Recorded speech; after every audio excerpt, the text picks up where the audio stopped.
আসসালামু আলাইকুম। Life capture আপনাদের সবাইকে স্বাগতম। কেমন আছেন আপনারা সবাই? আমরা সবাই আলহামদুলিল্লাহ ভালো আছি। বরাবরের মতো নতুন আরেকটি ব্লগ নিয়ে আপনাদের সামনে হাজির হয়েছি। আশা রাখছি শেষ পর্যন্ত সবাই সাথেই থাকবেন। এটা হচ্ছে গত শুক্রবারের ভিডিও। আমার ছোট ছেলেটা বেশ কিছুদিন যাবৎ অসুস্থ, তাই কোনো ভিডিও করা হয়নি এবং ব্লগ ছাড়া হয়নি। মাঝে মাঝে একটু ভিডিও করা হয়েছে, ওগুলোই আপনাদের সামনে শেয়ার করছি।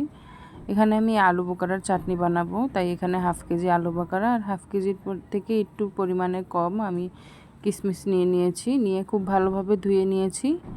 ধুয়ে এখানে এক চামচ লবণ এবং 1 চামচ মরিচের গুঁড়ো দিয়ে দিচ্ছি, আর সাথে 2টা তেজপাতা ছিঁড়ে দিচ্ছি। দিয়ে আমি চুলোতে বসিয়ে দিব যতক্ষণ পর্যন্ত না এগুলো সিদ্ধ হয়ে একবারে নরম নরম হয়ে যায়, ততক্ষণ পর্যন্ত এটাকে রান্না করব, পানি শুকানো পর্যন্ত। আর এখানে আমি তেলের ভিতরে পেঁয়াজ বেরেস্তা করে উঠিয়ে নিয়েছি, আর ওই তেলের ভিতরে আমি চিকেন ভেজে নিচ্ছি। আমার এই ব্রয়লার মুরগিগুলো আগেই ফ্রিজে রাখা ছিল।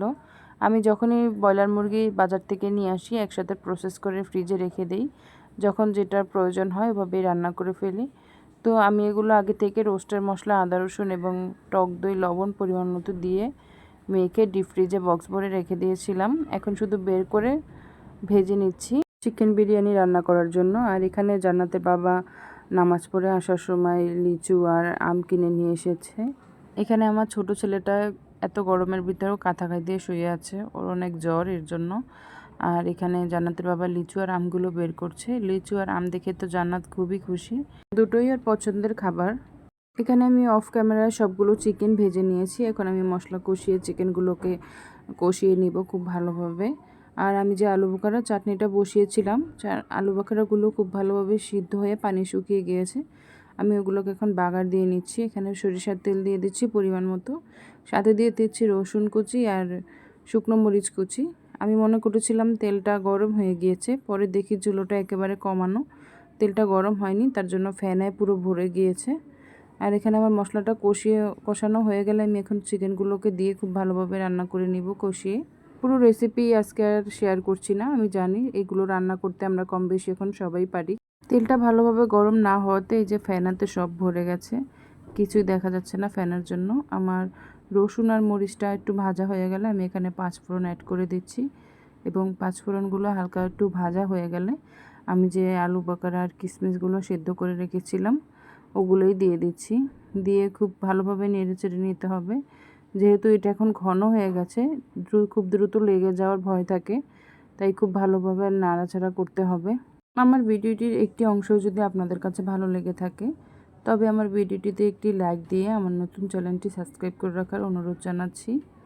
আর আলু বাখারা চাটনি অনেকে অনেকভাবে করে থাকে, আমি আমার মতো করেই করি। এখানে অনেকে গুড় অ্যাড করে, গুড়ের গন্ধটা আমার কাছে পার্সোনালি ভালো লাগে না। এখানে আমি পরিমাণ মতো চিনি দিয়ে নিচ্ছি।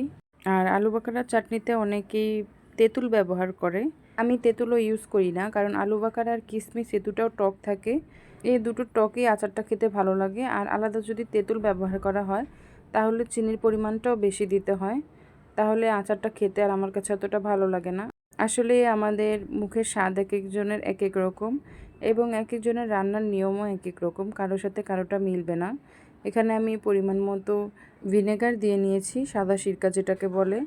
আর এখানে আমি এগুলো বিট লবণ গুলিয়ে রেখেছিলাম। বিট লবণের ভিতরে প্রচুর পরিমাণ বালু থাকে, তাই আমি সবসময় বিট লবণ গুলিয়ে উপর থেকে পানিটা ব্যবহার করি, আর নিচে বালুটা জমে থাকে ওটা ফেলে দেই। এখানে আমার চাটনিটা প্রায় হয়ে এসেছে। খুব ভালোভাবে ভাজা ভাজা হয়ে যখন তেল ওপরে উঠে আসবে তখনই বোঝা যাবে যে এটা হয়ে গেছে।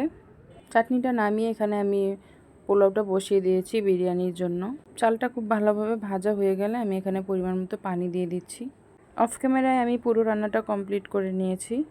শুক্রবারের দিনটা একটু তাড়াহুড়োর মধ্যে দিয়ে যায়, আর যেহেতু ঘুম থেকেই সকালে দেরিতে ওঠা হয়, তাই সব কাজগুলোও দেরিতে হয় আর খুব তাড়াহুড়োর মধ্যে দিয়ে করতে হয়। এখানে আমি দুপুরে সবার জন্য খাবার বেড়ে নিয়েছি, আর আমার আলু বাখারা চাটনিটা ঠান্ডা হয়ে গিয়েছে, এটা আমি এখন একটা কাচের জারে ভরে নিচ্ছি। আমার বাসায় যেহেতু সবাই বিরিয়ানি লাভার, 2-1 দিন পর পরই আমার বিরিয়ানি রান্না করতেই হয়। আর বিরিয়ানির সাথে যদি আলু বাখারা চাটনিটা থাকে তাহলে তো আর কোনো কথাই হয় না।